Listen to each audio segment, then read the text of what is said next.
then I can experience joy for being human and having this experience that I only get once. And the biggest frame shift that I've had in terms of my experience of living has been, it sounds weird, but it's something I'll call the grandfather frame, which is I learned how to become apathetic, right? Because that took me time to stop feeling pain. You know how the brain tries to predict the next word somebody's going to say? Apathetic was not the word I was expecting. You had to learn to be apathetic. Yeah, because I cared so much about everything. I cared about what everyone thought, cared about what I cared about what everyone thought. And I probably still do, just less. You know what I mean? I still do care, just less. Right. And so the frame of the veteran taught me that, which is if this negative thing were to happen 1,000 times over and over and over again, how would I feel on the 1,000th time? Well, probably not that bad.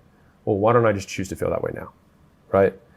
And so that really helped me a lot, just the frame of the veteran, right? Whether it was traffic, whether it was a breakup, whether it was, like whatever it was, I could apply that. Like I got broken up with every single day for 1,000 straight days.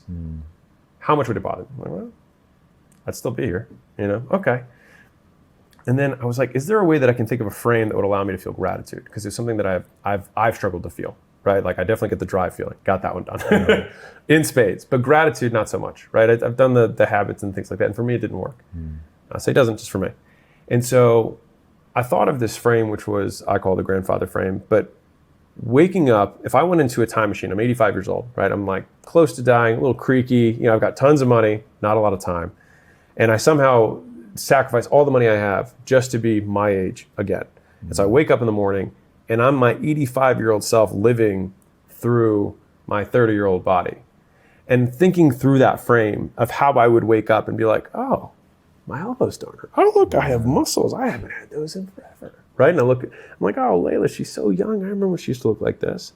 And I look outside and I'm like, man, this is Vegas before they did all the helicopters and the flying cars. I'm like, look at it. God, it's changed so much, right? And then you walk downstairs, you're like, man, coffee. Look at these mugs. Remember we had mugs. Isn't that crazy?